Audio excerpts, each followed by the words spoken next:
Le caractère particulièrement grave de cette conférence de presse, au cours de laquelle le ministre a été contraint quand même d'annoncer des mauvaises nouvelles. Mais en même temps, il a réaffirmé la volonté de la France de mener un combat sans merci contre le terrorisme, aussi bien au Mali qu'en Somalie. Il y a deux théâtres de l'opération, c'est les circonstances qui font qu'il y a deux théâtres aujourd'hui, mais il y a bien deux théâtres distincts qui n'ont rien à voir. Alors si vous le voulez, le premier théâtre, peut-être celui du Mali, on sait depuis quelques minutes que l'opération militaire lancée hier à 16h porte un nom, Serval, S-E-R-V-A-L, c'est le nom d'un petit félin d'Afrique. C'est une sorte de chat africain, un carnivore. Donc c'est le nom de l'opération. Une opération qui s'est déroulée en deux temps majeurs. Le premier à 16h, donc avec une opération des forces spéciales, avec des hélicoptères, des commandos, pour empêcher les islamistes de continuer leur progression vers le sud. C'est au cours de cette opération qu'un pilote d'hélicoptère a été tué. Il a été blessé d'abord, ramené à l'hôpital et il est mort sur place. Donc il a été tué, semble-t-il, non pas par un tir de missile, mais par un tir d'arme légère, pour reprendre la formule du ministre. Ces opérations donc ont duré plusieurs heures et elles ont permis effectivement d'arrêter les rebelles. Il y a eu ensuite une deuxième vague qui s'est produite cette nuit et ce matin, et cette fois ce sont des chasseurs militaires qui ont lancé des frappes aériennes contre les rebelles pour supprimer, j'imagine, les poches de résistance dont on parle encore ce matin autour de Mopti et de Konna, c'est-à-dire à 700 km au nord de Bamako, la capitale. Donc le plus important, c'est qu'on a eu deux vagues d'opérations. Des hélicoptères d'abord, des forces spéciales, et ensuite des frappes aériennes avec des avions venus du Tchad. Voilà ce que l'on sait aujourd'hui sur le Mali, avec donc la confirmation d'un mort, un décès, un pilote d'hélicoptère. Le ministre d'ailleurs a présenté ses condoléances aux familles de la victime. Ça c'est le premier théâtre. Le deuxième théâtre, c'est effectivement la Somalie.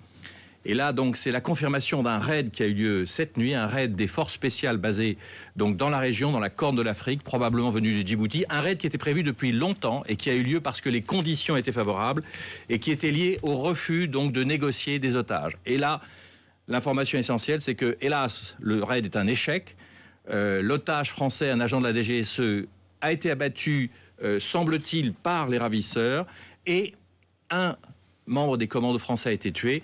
Et probablement un autre soldat français a été capturé par les ravisseurs. On ignore exactement son sort, mais cela semble indiquer qu'effectivement un nouveau soldat français a été pris en otage par des ravisseurs en Somalie. Donc finalement, si vous voulez, une opération assez lourde, avec des victimes, qui continue en ce moment, puisque le ministre a également indiqué que de nouveaux renforts étaient acheminés actuellement vers la zone et que les forces françaises, d'une façon générale, qui pourraient être mobilisées en France, en métropole, sont actuellement en alerte.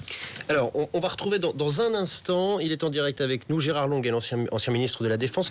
Juste avant Pierre Servan, on peut dire qu'au Mali, on n'a pas de détails, le ministre ne donne pas de détails sur l'état des troupes. Qu'est-ce que ça veut dire ?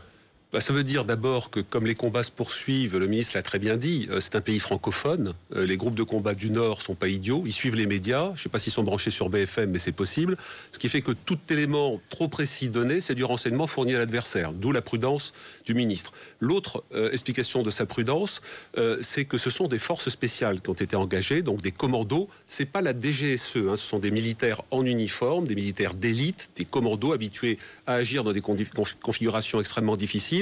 Et là, la France a pu réagir très vite à la suite de l'effondrement du front malien, si je puis dire, sur la ligne de démarcation, parce que ces forces spéciales étaient déjà dans la zone, Burkina Faso, au Mali, et que ces forces spéciales disposent d'hélicoptères de combat, notamment le 4e régiment d'hélicoptères de combat, dont un des pilotes appartenant aux forces spéciales a été tué. Donc la France a pu réagir très vite avec des combattants de très grande qualité, ce qui a permis donc de faire ce que Ulysse a rappelé, à savoir stopper le processus.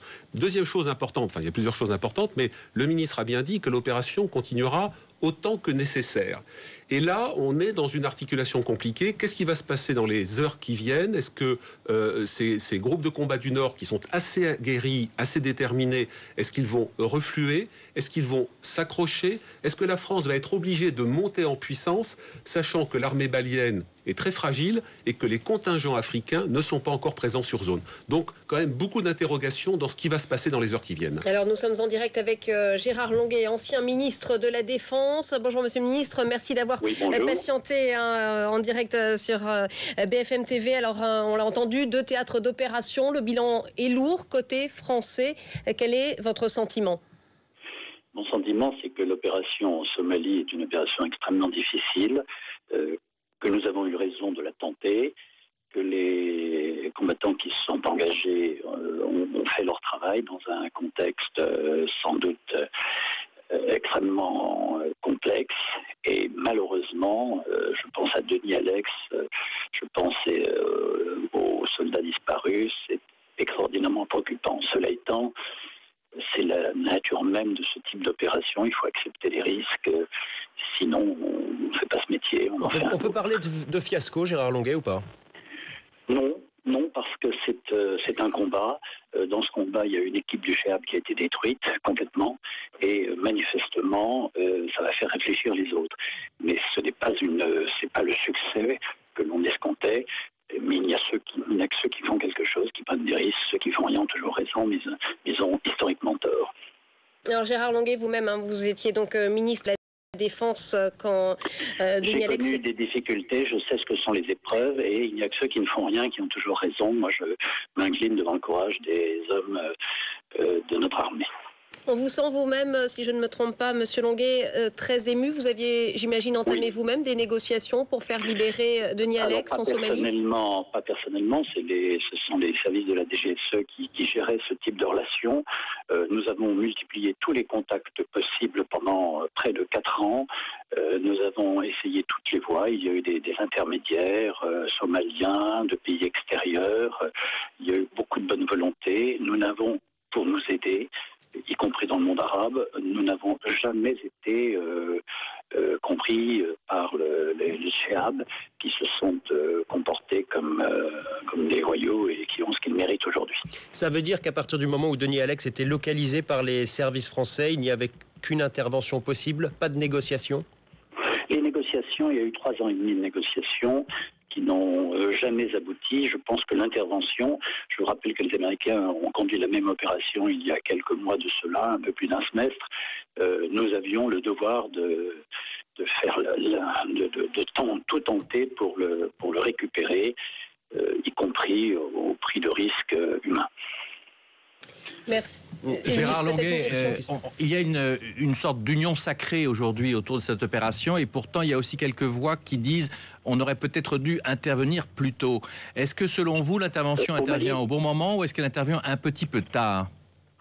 Ça, je pense en effet que au Mali, on peut se poser la question. Je pense que c'est le bon moment parce que techniquement, comme l'a évoqué d'ailleurs le ministre et le chef d'état-major des armées, il y a cet aspect col de Cygne. C'est-à-dire il y a un point de passage obligé. À partir du moment où les gens d'AQMI et les 3 groupes islamistes qui sont associés dans cette opération veulent aller vers le sud, c'est-à-dire dans la partie, je dirais, la plus africaine, il faut traverser le fleuve, il faut aller à découvert, ils sont vulnérables et c'est à ce moment-là qu'il est le plus facile de les neutraliser. Donc, choisir son terrain et frapper l'adversaire quand il est à découvert me paraît une bonne idée. Alors qu'aller dans les villes, remonter au nord et a fortiori combattre dans le désert des gens qui peuvent se disperser dans un espace plus grand que la France, c'est simplement impossible. Là, la concentration, leur ambition d'attaquer le sud leur a été funeste et tant mieux. Merci Gérard Longuet, merci d'avoir réagi en direct sur BFM TV. Je rappelle que vous êtes ancien ministre de la Défense. Nous sommes maintenant en direct avec Jean-Pierre Verdon. Jean-Pierre Verdon, dont le fils Philippe Verdon est en otage et retenu en otage. Verdon, fils de Philippe Verdon. Merci Frédéric, est retenu en otage au Mali. Monsieur Verdon, on imagine votre inquiétude à l'heure où nous parlons.